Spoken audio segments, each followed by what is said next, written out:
Sir कि जो अपने बिहार की बात है तो बिहार में जदयू का, आरजेडी का, भाजपा का, ये तो प्रसार शुरू से ही रहा कांग्रेस का।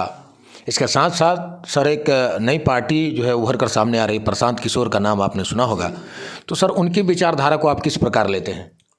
प्रशांत किशोर जी ने जो बिगुल फूंका है कि जनता को जागरूक करना, इसमें बहुत अच्छी बात है। जनता को जागरूक करनी चाहिए, जनता को बतानी चाहिए कि आप जिस विचारधारा से वोट देंगे उसी विचारधारा से सरकार बनती है।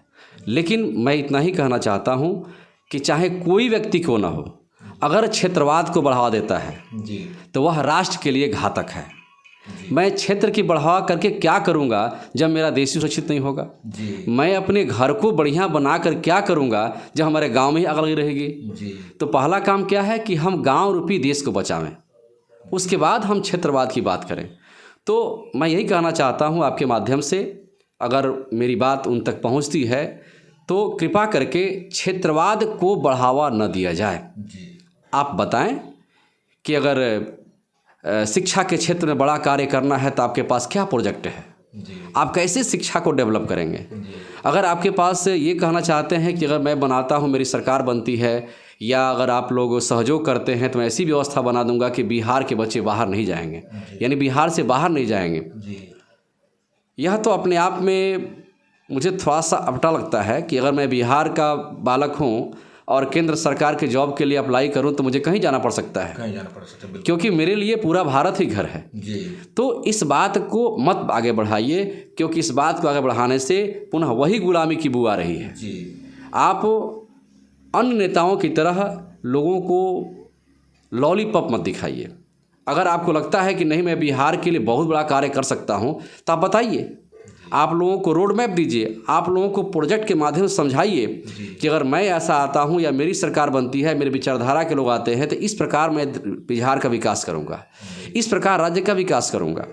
उनके द्वारा अक्सर कहा जाता है कि आदरणीय नरेंद्र मोदी जी क्यों गुजरात में बड़ा परिवर्तन कर पाते हैं, क्यों नहीं इतना यहाँ से वोट ले जाते हैं और यहाँ के लोगों के लिए बड़ा कार्य करते हैं।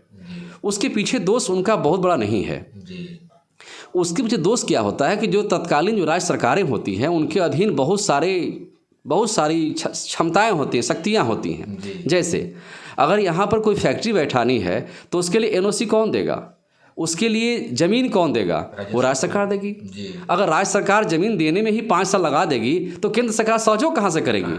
इसीलिए आदरणीय प्रशांत जी, आप बहुत पढ़े लिखे व्यक्ति हैं, आपने बहुत लोगों को लड़ाया है और जिताया है। इस बात पर ध्यान आप क्यों नहीं देते हैं? इस बात पर लोगों को समझाने का प्रयास क्यों नहीं करते हैं? क्योंकि कोई कार्य करने के लिए हमें उसके लिए व्यवस्थाएं बननी चाहिए। एक फैक्ट्री हम बैठाते हैं तो उसके लिए एक विश्वास पैदा करना होगा राज्य में। उसके लिए केंद्र की सरकार दोषी नहीं है, उसके लिए राज्य की तत्कालीन सरकारें दोषी हैं। बहुत सारे विकास हुए, आपको जाइए सिंदरी में एचईसी कारखाना खुला, कांग्रेस ने खुलवाई। कैसे खुल गया? क्योंकि उसके पास सामर्थ्य था, उसने एनओसी लिया, उन्होंने सारे किसानों को मुआवजा दिया और तुरंत काम हो गया। पूरे भारत में 4 लेन 6 लेन बन रहे हैं।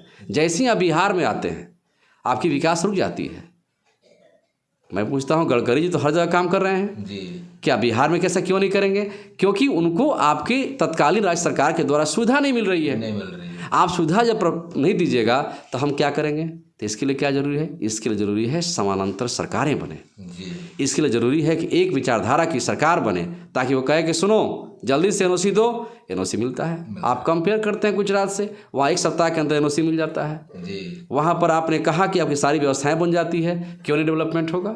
चले जाइए उत्तर प्रदेश में, वहाँ सारी व्यवस्थाएं बनी हुई है। लेकिन इस बात को कह करके लोगों को आंदोलित करना, उद्वेलित करना, पथभ्रष्ट करना, मतभिन्नता करना कि वो विकास नहीं कर रहे हैं, इसका सारा श्रेय, सारा दोष तत्कालीन राज्य सरकार की है, न कि केंद्र सरकार की है। सर कहना चाहेंगे बहुत अच्छी जो है कि आपने व्याख्यान दिया, और जो भी दर्शक हैं देखते ही उन्हें समझ में आ जाएगा क्या गलत है क्या सही है। ये तो जनता के ऊपर निर्णय लेना है, हम लोग को केवल उजागर करना। एक चीज़ और